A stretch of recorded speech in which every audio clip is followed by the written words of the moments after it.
बिस्मिल्लाहिर्रहमानिर्रहीम। अस्सलाम वालेकुम students, I am Mohammad Fawad Malik और आज का हमारा आर्टिकल है सुपरपोजिशन प्रिंसिपल। तो आइए देखते हैं। जी स्टूडेंट्स, अब तक जब भी हम वेव्स की बात करते हैं तो हमने एक वक्त में एक मीडियम में एक वेव को डिस्क्राइब किया है, लेकिन अगर एक ही मीडियम में एक से ज्यादा वेव्स आ जाए तो वो एक दूसरे से किस तरह से इंटरेक्ट करेंगी, ये बात हमने आज के आर्टिकल में सीखनी है। इसके लिए फर्ज कर लें कि हमारे पास एक स्लिंकी स्प्रिंग है जिसको दोनों साइड से ऑब्जर्वर ए और बी ने पकड़ा हुआ है। इनिशियली स्प्रिंग अपनी रेस्ट पोजीशन में है। अगर ऑब्जर्वर ए और ऑब्जर्वर बी इसमें एक पल्स जनरेट करते हैं तो ऑब्जर्वर ए की वजह से प्रोड्यूस होने वाली पल्स को हम नाम दे देते हैं पल्स ए और इसका एम्पलीट्यूड बन जाएगा y1। ऑब्जर्वर बी जो पल्स जनरेट कर रहा है उसको हम नाम देते हैं पल्स बी का और इसका एम्पलीट्यूड उसको हम नाम दे देते हैं y2 का। अब स्टूडेंट्स, अगर आप इन दोनों पल्सेस की नेचर की बात करते हैं तो दोनों मीडियम के पार्टिकल्स को मीन पोजीशन से ऊपर की तरफ डिस्प्लेस की हुई हैं और ये दोनों पल्सेस एक दूसरे की तरफ मूव कर रही हैं। अब जब ये दोनों वेव्स एक दूसरे की तरफ बढ़ रही हैं तो ये अपने रास्ते में आने वाले मीडियम के पार्टिकल्स को, जो कि यहां पे स्प्रिंग की फॉर्म में हमने कंसीडर किया हुआ है, उसको मीन पोजीशन से ऊपर की तरफ उठा के लेके जाएंगे। ठीक है, अब ये मिड पॉइंट पे अगर दोनों पल्सेस एक दूसरे से मिक्सअप होती हैं और मिक्स होने के बाद जब ये दोनों सेपरेट होती हैं तो वंस अगेन इन्होंने अपनी आइडेंटिटी मेंटेन रखी हुई है। यानी कि इंटरेक्शन से पहले पल्स ए और इंटरेक्शन से पहले पल्स बी जिस तरह से थी, इंटरेक्शन के बाद भी इन्होंने अपनी मूवमेंट की डायरेक्शन और डिस्टरबेंस को सेम रखा हुआ है। यानी कि यहां पे हम ये कह सकते हैं कि पल्स ए की नेचर और पल्स बी की नेचर दोनों एक दूसरे से इंडिपेंडेंट होती हैं। अब स्टूडेंट्स, हम उस पॉइंट की बात करते हैं जहां पे दोनों पल्सेस एक दूसरे के साथ इंटरेक्ट कर रही हैं। तो स्टूडेंट्स, पहले हम पल्स ए को कंसीडर करते हैं। स्प्रिंग के मिड में ये पॉइंट जहां पे पल्स ए पहले मीडियम के पार्टिकल को मीन पोजीशन से अबव डिस्प्लेस करती है। अब इसी सिचुएशन में जब पल्स बी की डिस्टरबेंस यहां पे पहुंचेगी तो पल्स बी की नेचर भी क्या है? मीडियम के पार्टिकल को गिवन पोजीशन या मीन पोजीशन से अपवर्ड डिस्प्लेस करना। तो अब चूंकि पल्स ए की वजह से मीडियम के पार्टिकल पहले ही अपनी मीन पोजीशन से थोड़ा सा ऊपर हैं, यहां से पल्स बी ने अपना इफेक्ट रिप्रेजेंट करते हुए न्यू लेवल से पार्टिकल्स को और ऊपर की तरफ ले जाना है, जिसकी वजह से इंटरेक्शन के वक्त दोनों वेव्स का एम्पलीट्यूड इंडिविजुअल वेव के एम्पलीट्यूड्स के सम के इक्वल आ जाएगा। ठीक है, तो इस तरह से हम यह कह सकते हैं कि जब भी एक से ज्यादा वेव्स किसी मीडियम में के पार्टिकल पे इंटरेक्ट करती हैं तो मीडियम का पार्टिकल दोनों वेव्स के रिजल्टेंट इफेक्ट को रिप्रेजेंट कर रहा होता है। अब इसी तरीके से एक और प्रोसीजर देखिए। अब यहां पे ऑब्जर्वर ए और बी उसी तरह से स्लिंकी स्प्रिंग को ऑपोजिट साइड से पकड़े हुए हैं।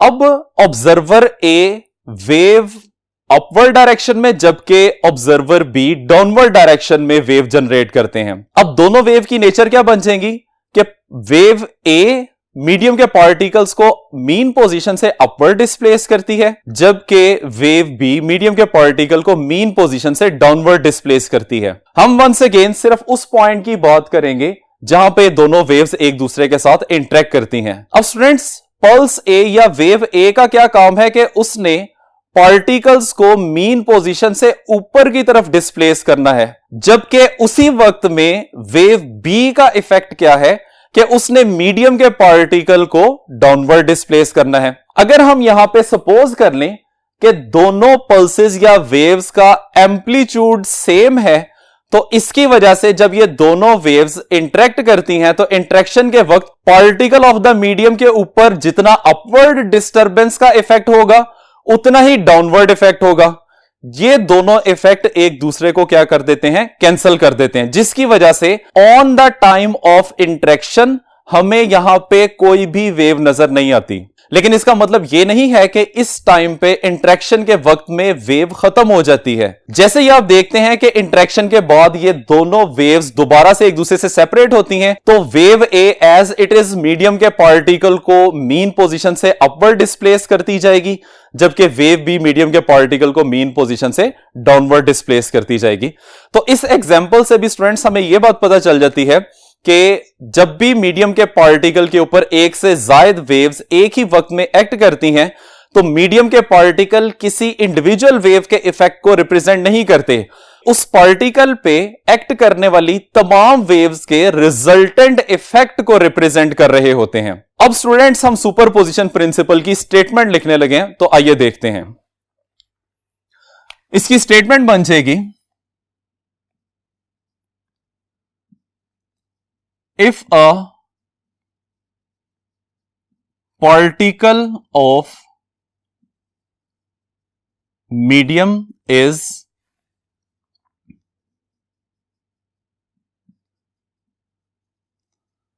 simultaneously acted upon by a number of waves,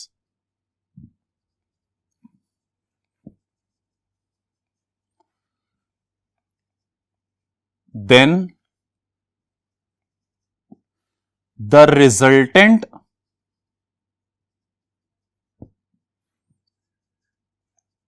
displacement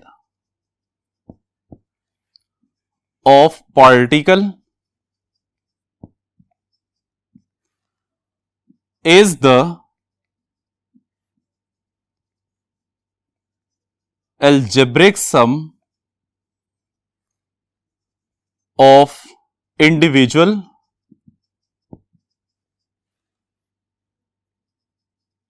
displacement. This is called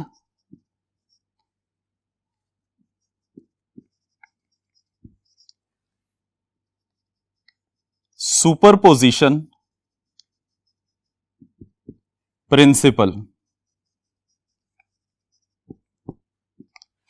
और मैथमेटिकली अगर हम बात करते हैं, फर्ज कर ले स्टूडेंट्स के हमारे पास n नंबर ऑफ वेव्स हैं और हर एक वेव का amplitude y1, y2, y3 and so on so yn है।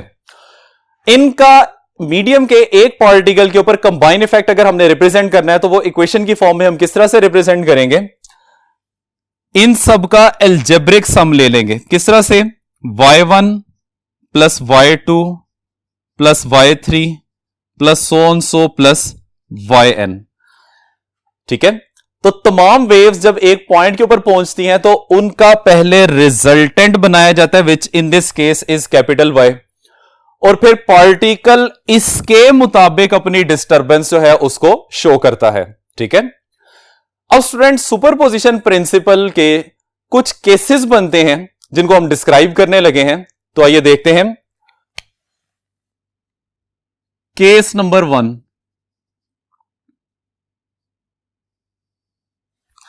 केस नंबर 1 में वो कहता है कि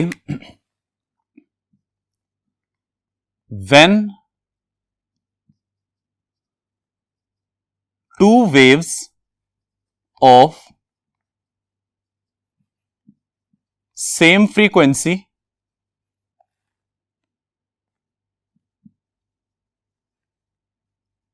traveling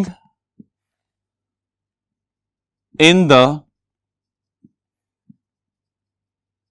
same direction superimpose each other या superpose each other, तो इस सिचुएशन में क्या होता है? then interference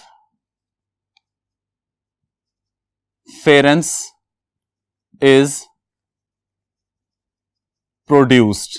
ठीक है, तो स्टूडेंट्स इसमें आपने ये बात याद रखनी है कि जब किसी मीडियम में दो वेव्स जो कि सेम फ्रीक्वेंसी की हैं और वो सेम डायरेक्शन में ट्रेवल कर रही हो, तो इससे प्रोड्यूस होने वाला जो इफेक्ट होगा या जो फिनोमेनन होगा उसको हम क्या नाम देते हैं? इंटरफेरेंस का नाम देते हैं, जो कि हमारा नेक्स्ट आर्टिकल भी है। इसी तरीके से अब हम डिस्क्राइब करेंगे केस नंबर 2, जिसमें वो कहता है कि when two waves of slightly different frequency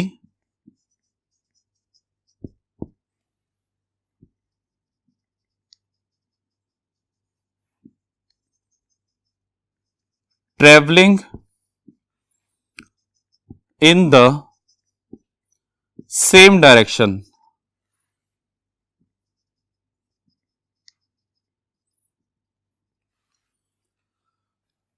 superpose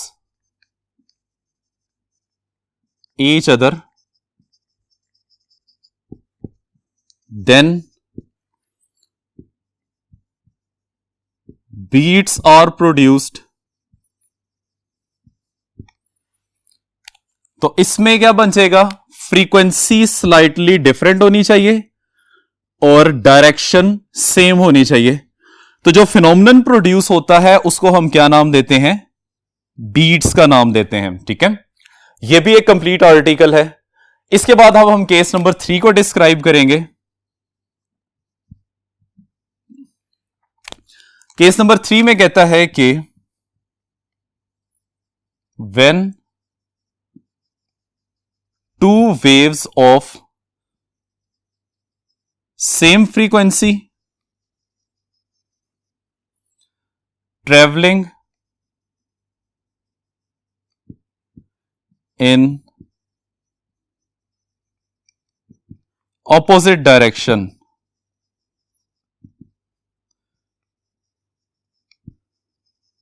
superpose each other, then stationary waves or standing waves are produced। ठीक है, तो स्टूडेंट्स ये तीसरा इफेक्ट है कि फ्रीक्वेंसी की वैल्यू सेम होनी चाहिए और ऑपोजिट डायरेक्शन में जब दो वेव्स एक दूसरे से मिक्सअप होती हैं तो रिजल्टिंग प्रोड्यूस होने वाले फिनोमेनन को हम क्या नाम देते हैं? स्टेशनरी वेव्स का नाम देते हैं, या उसका दूसरा नाम होता है स्टैंडिंग वेव्स। ठीक है, तो ये इसके 3 केसेस जो है, ये 3 डिफरेंट आर्टिकल्स हैं जो कि हम चैप्टर नंबर 8 में ही ऑनवर्ड डिस्कस करेंगे। आज का हमारा लेक्चर यहां तक ही है। उम्मीद करते हैं कि आपको समझ आ गया होगा। इजाजत चाहते हैं, अल्लाह हाफिज।